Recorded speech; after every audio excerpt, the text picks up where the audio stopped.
Well, the people of California look like they have two choices. One is a woman in an empty suit that's chock full of money that she wants to spend to buy the governor's office. The other is our candidate, a proven commodity. I give you the next governor of this state, Jerry Brown.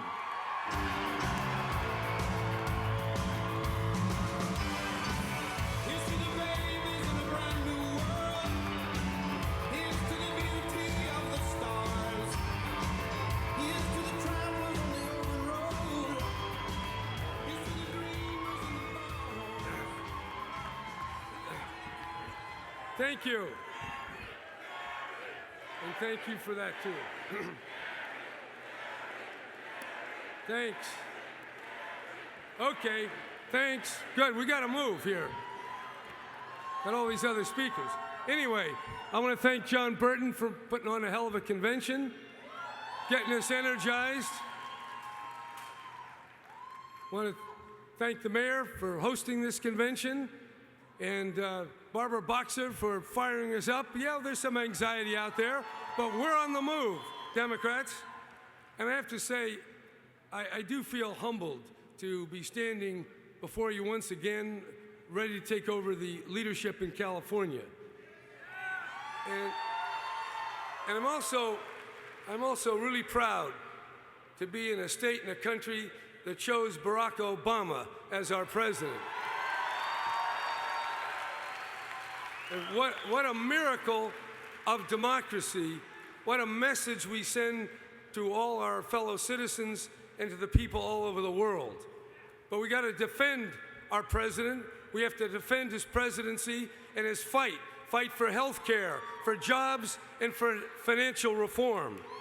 I mean, it's pretty amazing. The leader in the Senate, the Republican leader, wants to stop financial reform and go back to the same practices and abuses that caused the collapse in the first place. Nothing could be farther from what the American people need.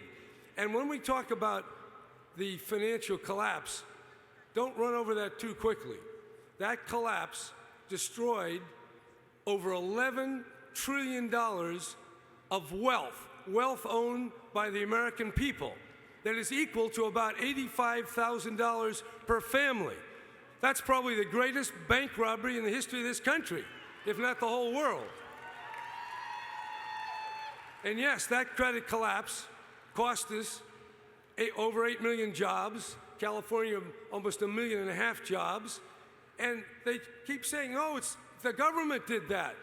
The government did that, Wall Street did that, the mortgage scam operators did that. As a matter of fact, not only the US government, but the French government, the English government, the German government, and the Chinese government saved the capitalist system, kept it going. So don't blame the people who saved us and bailed out all the banks that are now doing so well. Yes, banks are important. The financial system is crucial, but there's another system called the family system. And that's even more fundamental, that families and workers have decent jobs and decent schools. That's the challenge going forward. Yeah, we got to promote some jobs. That's the thing. Everybody's talking about it, and we know how to do that. And I said we're going to promote green jobs. We're going to promote jobs of the future. How do you do that? One thing, how do you get at it? We want to build solar and wind and geothermal in the desert. You got to get it to where all the people are. That takes a transmission line. It takes 9 years. I know how to cut red tape. I did it in Oakland. I'm doing it as Attorney General. We can build those green jobs.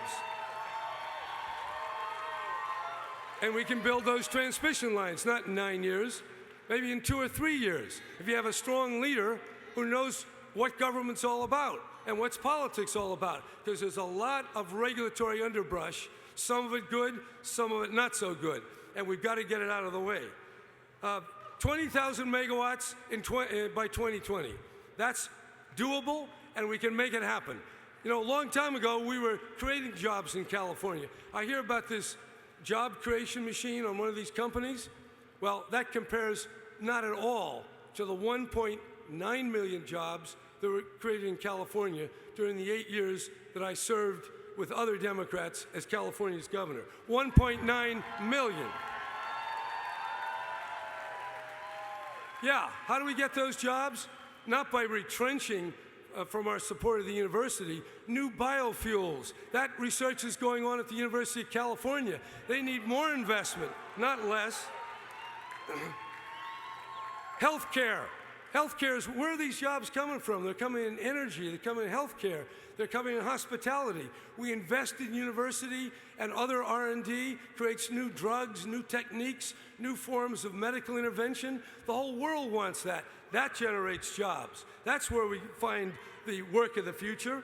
And then we have the hospitality industry.